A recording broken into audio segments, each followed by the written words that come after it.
Luto tayo mga gar.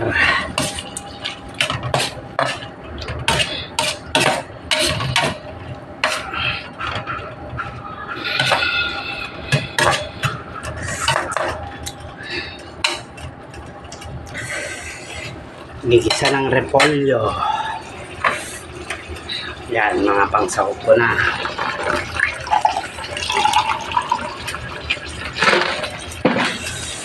Siyempre, hindi ko na ni-video kanina mga gar kasi marami akong ginagawa kanina. Pinagsabay ko kasi yung lalaba ako habang ginigisa ko yung taba ng baboy.